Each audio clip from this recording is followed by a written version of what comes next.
comédienne et humoriste Laura Lone qui nous a rejoint sur le plateau de Télématin. Bonjour. Bonjour, bienvenue. Merci d'être avec nous. Alors, vous serez ce soir et jusqu'au 1er juin sur la scène du théâtre Antoine avec Anne Parillaud et ce sera dans la pièce Je ne serais pas arrivée là si. 3 petits points.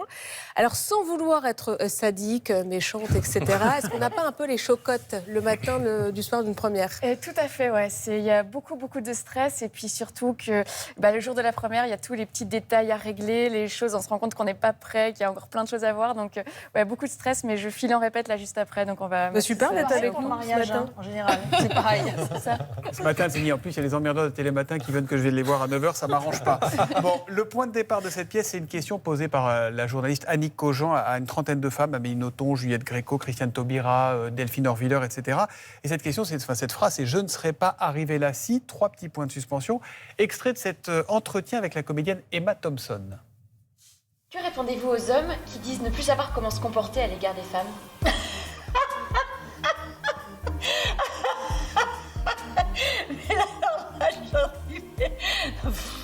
Mais qu'est-ce idiot. Non mais là je leur dis mais comportez-vous normalement comme avec un homme.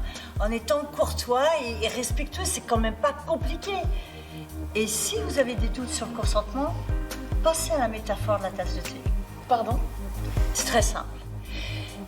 Imaginez que la relation sexuelle est comme une tasse de thé.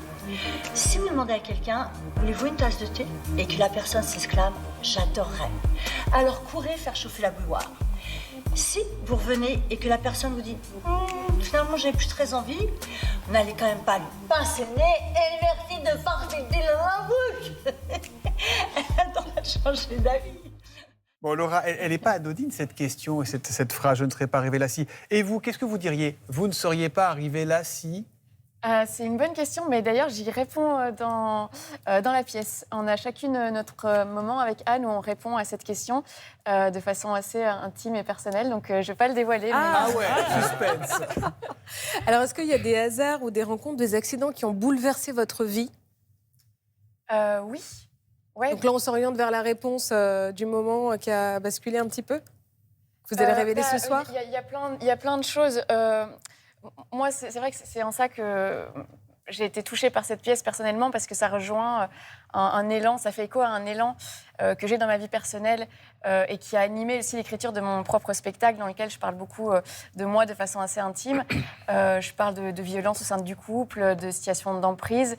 Et en fait, le fait de voir toutes ces femmes dans cette pièce parler justement toutes ces choses-là, se livrer sur leur histoire personnelle, ça m'a donné beaucoup de courage pour porter moi-même ce sujet que je porte aussi dans ma vie de tous les jours. Donc, dans mon spectacle en tout cas. En tout cas, Est-ce que dans cette pièce, on retrouve le ton Laura Lone, ou alors c'est dans un autre registre que... Alors pas du tout, c'est pas une pièce humoristique et c'est ça qui est chouette, parce que moi ce qui m'anime, ce qui me donne envie de me lancer dans des projets, au-delà de la forme, c'est vraiment le fond en fait. Et c'est la cause qui est défendue dans cette pièce, qui est le féminisme. Et c'est vrai, pour reprendre la question, c'est pas vraiment là qu'on vous attendait, qu'on vous connaissait. Moi je vous ai vu il y a quelques années en première partie de Jérémy Ferrari, c'était tordant, c'était dur, c'était drôle. Mais on ne se disait pas, elle va faire « Je ne serais pas arrivée là si ». Complètement, mais c'est vrai que moi, c'est le thème qui m'a parlé quand je monte sur scène pour faire de l'humour. C'est sûr que c'est pas seulement pour faire rire, c'est aussi pour porter les sujets que j'ai envie de porter et desquels j'ai besoin de parler et qui me touchent.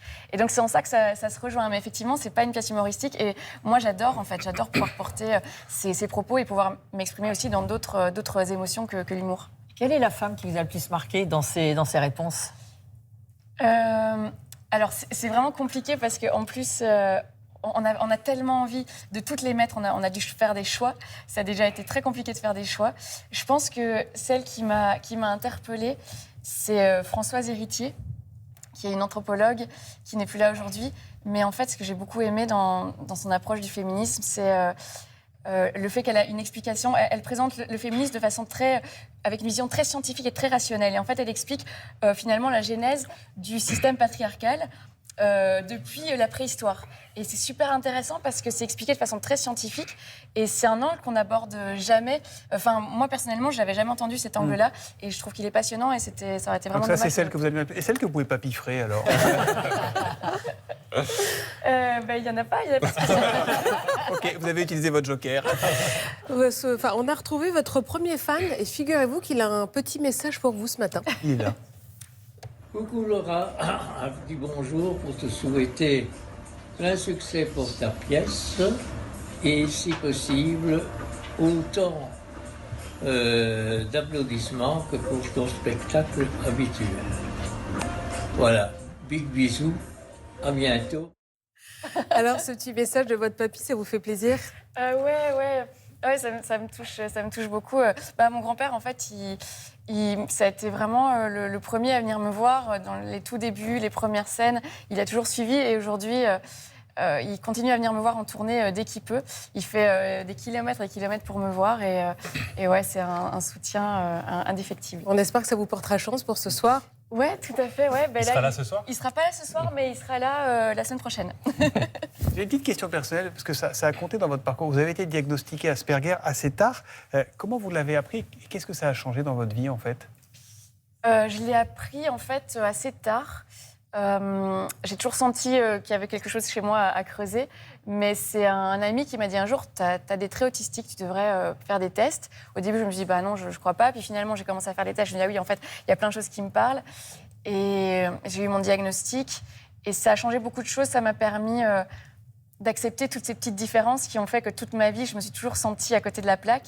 Et je me suis toujours culpabilisée pour ça. Et aujourd'hui, j'essaie de me dire... finalement, ça fait aussi ce que je suis et ça me déculpabilise en fait d'avoir mon diagnostic. Visiblement, le talent se trouve à côté de la plaque.